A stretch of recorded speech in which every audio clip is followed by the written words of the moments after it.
Mark chapter 5, English Standard Version.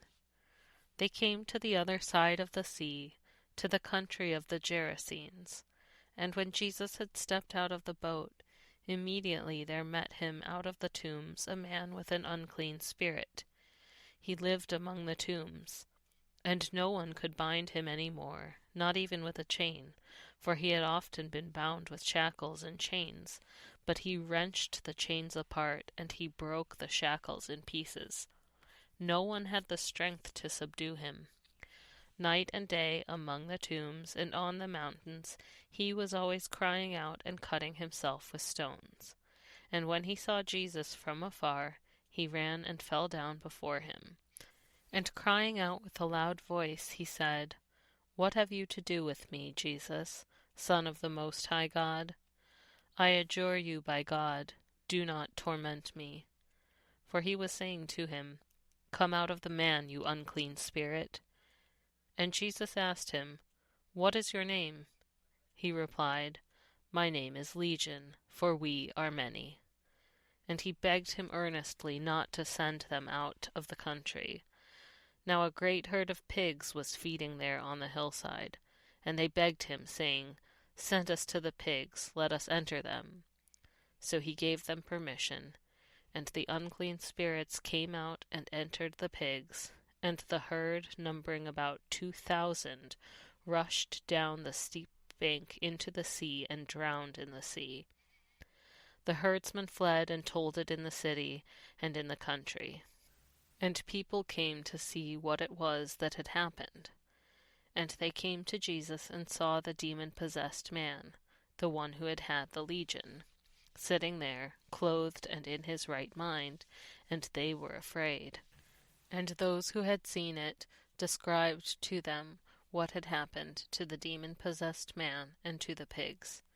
And they began to beg Jesus to depart from their region. As he was getting into the boat, the man who had been possessed with demons begged him that he might be with him. And he did not permit him, but said to him, "Go home to your friends, and tell them how much the Lord has done for you, and how he has had mercy on you." And he went away and began to proclaim in the Decapolis how much Jesus had done for him, and everyone marveled. And when Jesus had crossed again in the boat to the other side, a great crowd gathered about him, and he was beside the sea. Then came one of the rulers of the synagogues, Jairus by name, and seeing him, he fell at his feet and implored him earnestly, saying, "My little daughter is at the point of death. Come and lay your hands on her, so that she may be made well and live." And he went with him. And a great crowd followed him and thronged about him. And there was a woman who had had a discharge of blood for 12 years, and who had suffered much under many physicians, and had spent all that she had, and was no better, but rather grew worse. She had heard the reports about Jesus, and came up behind him in the crowd, and touched his garment. For she said, "If I touch even his garments, I will be made well." And immediately the flow of blood dried up, and she felt in her body that she was healed of her disease. And Jesus, perceiving in himself that power had gone out from him, immediately turned about in the crowd and said, "Who touched my garments?" And his disciples said to him, "You see the crowd pressing around you, and yet you say, 'Who touched me?'" And he looked around to see who had done it. But the woman, knowing what had happened to her, came in fear and trembling, and fell down before him, and told him the whole truth. And he said to her, "Daughter, your faith has made you well. Go in peace, and be healed of your disease."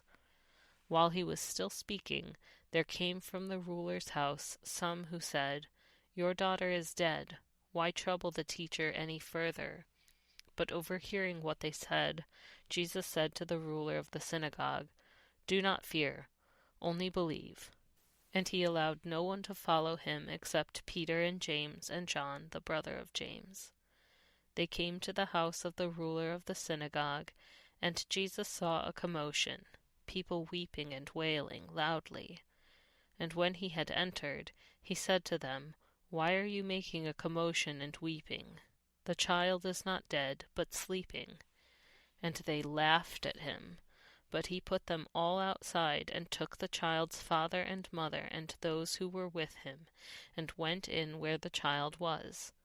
Taking her by the hand, he said to her, "Talitha cumi," which means, "Little girl, I say to you, arise." And immediately the girl got up and began walking, for she was 12 years of age. And they were immediately overcome with amazement. And he strictly charged them that no one should know this, and told them to give her something to eat. This is the gospel of our Lord.